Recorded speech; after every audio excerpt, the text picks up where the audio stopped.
Guys आज की video में मैं बात करने वाला हूं अबाउट प्रिंसिपल की और इसमें हम सीखने वाले हैं बहुत ही मजेदार टॉपिक है। इसमें हम सीखने वाले हैं इलेक्ट्रॉनिक कॉन्फ़िगरेशन, किसी एटम का कैसे लिखते हैं, इलेक्ट्रॉनिक विन्यास। क्या सीखने वाले हैं? इलेक्ट्रॉनिक विन्यास को लिखना। तो इलेक्ट्रॉन्स की जो फीलिंग होती है, जब हम किसी एटम में भरते हैं, किसी एटम के इलेक्ट्रॉन्स को डिफरेंट ऑर्बिटल्स में भरते हैं, तो हमेशा इलेक्ट्रॉन एनर्जी के इंक्रीजिंग ऑर्डर में भरे जाते हैं। ऑर्बिटल्स की जो इंक्रीजिंग ऑर्डर ऑफ एनर्जी होगा, एनर्जी का जो इंक्रीजिंग सीक्वेंस होगा, उसमें हमें इलेक्ट्रॉन्स को भरना है। ठीक है, किसी एटम की ग्राउंड स्टेट की बात हो रही है। यहाँ पे किसकी बात हो रही है? ग्राउंड स्टेट की, not for the excited state. ठीक है, तो ग्राउंड स्टेट में जो इलेक्ट्रॉन है उनको कैसे भरना है, उसके लिए ओबाउ प्रिंसिपल का पहला रूल तो कहता है। ओबाउ प्रिंसिपल का रूल फर्स्ट। ओबाउ एक जर्मन वर्ड है। क्या है ये? ओबाउ प्रिंसिपल हम पढ़ रहे हैं। तो ऑफ वाउ जो ये शब्द है ना, अपने आप में ओबाउ, ये एक जर्मन वर्ड है। जर्मन वर्ड है ये,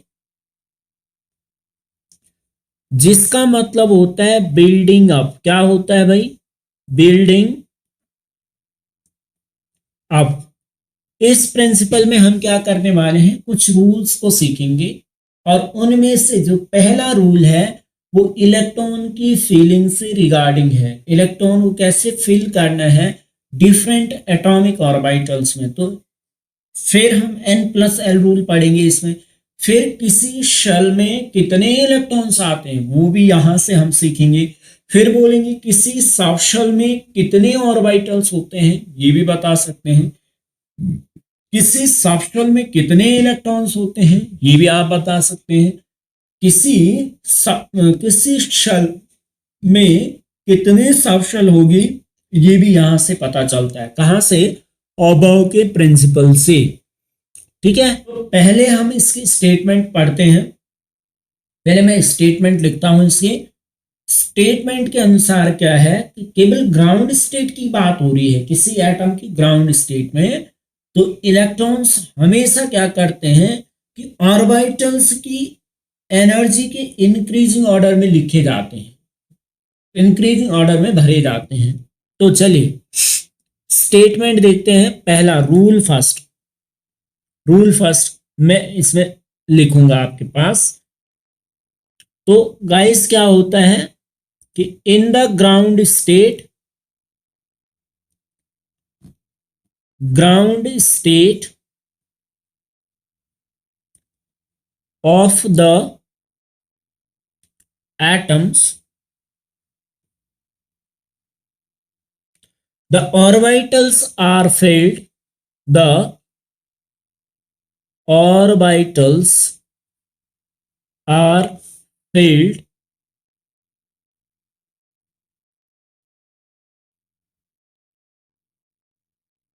in order of their increasing energy। क्या कहा मैंने? their increasing energies। क्या कहा भाई मैंने कि in ground state of the atoms, परमाणु की ग्राउंड स्टेट में orbitals are filled in order of their increasing energy. So उनका इंक्रीजिंग एनर्जी का सीक्वेंस होता है, उसमें भरा जाता है। देखिए इसका मतलब हुआ। दूसरा यहां पे ध्यान रखते हैं कि इलेक्ट्रॉन नॉट में मैं आपको जो इंपॉर्टेंट बात है जो आपको पता होनी चाहिए वो क्या है कि इलेक्ट्रॉन्स जो होते हैं, इलेक्ट्रॉन्स, इंपॉर्टेंट बात है ये, electrons always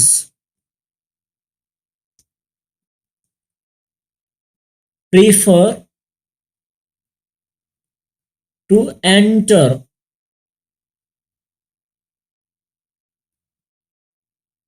lower energy orbitals। किस में जाना प्रेफर करता है?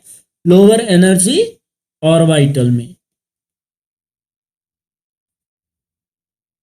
किस में जाएगा? लोअर एनर्जी ऑर्बिटल में इलेक्ट्रॉन हमेशा जाना प्रेफर करेगा, देन हायर में जाएगा। जब लोअर वाली after completion of lower energy orbital then it goes to higher energy orbitals.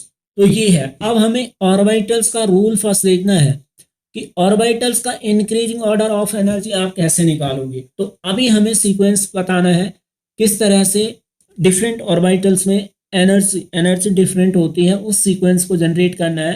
तो आपको पहले इस तरह से ऑर्बिटल को सब शेल्स को लिखनी पड़ेगी, सब शेल्स को, सब एनर्जी लेवल्स को हमें लिखना पड़ेगा।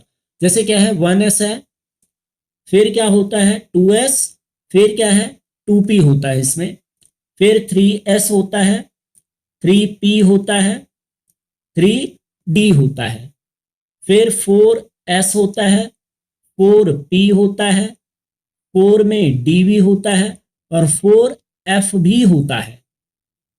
सिमिलरली 5s होता है, 5p होता है, 5d होता है, 5f भी होता है। अब हम आ जाएंगे इधर 6s होता है, 6p होता है, 6d होता है, 6d तक होता है। फिर आपको क्या करना है 7s लिखना है, फिर 7p लिखना है। बस इतने तक आपने लिख लेने हैं। फिर उसकी बाद क्या करना है, इधर ध्यान से देखना है इसे।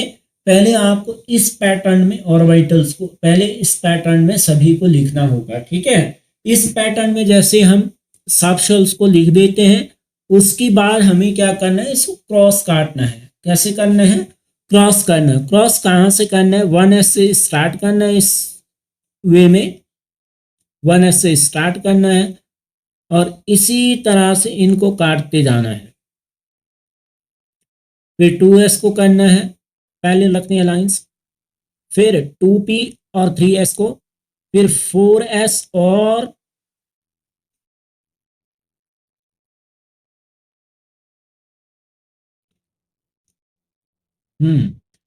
फिर 5s 4p और 3d को काटेंगे ऐसे। फिर आप क्या करोगे, इसमें जाओगे इसी तरह से। हमारा जो है यहां पर आ गए हम 7p में लास्ट में जाना है। अब क्या करोगे आप, इतना तो काम हो गया। इसके बाद आपको इसी सीक्वेंस को जनरेट करने के लिए हम क्या करेंगे कि इलेक्ट्रॉन यहां से भरते हैं, यहां से। अब एनर्जी का सीक्वेंस अब जनरेट होगा कि भाई इलेक्ट्रॉन क्या करता है, पहले इसमें आता है, फिर इसमें आता है, ठीक है, देख लेते हैं।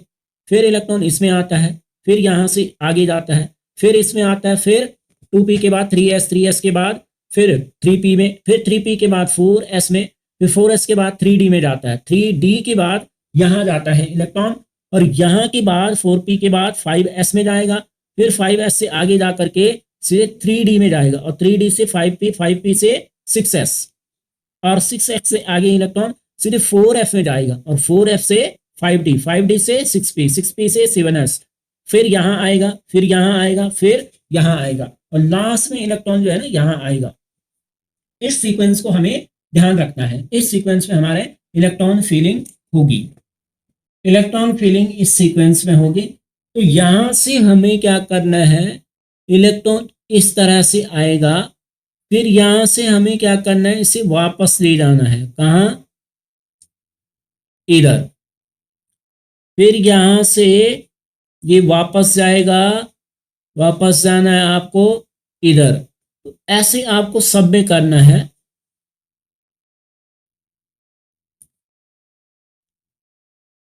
से मैं वापस कनेक्ट करूंगा इधर,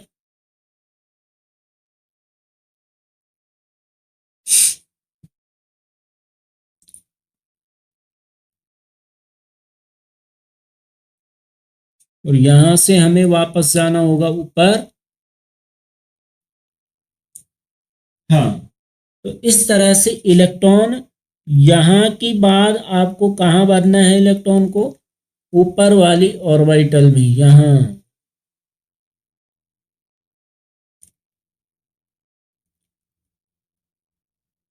यहाँ जाएंगे हम।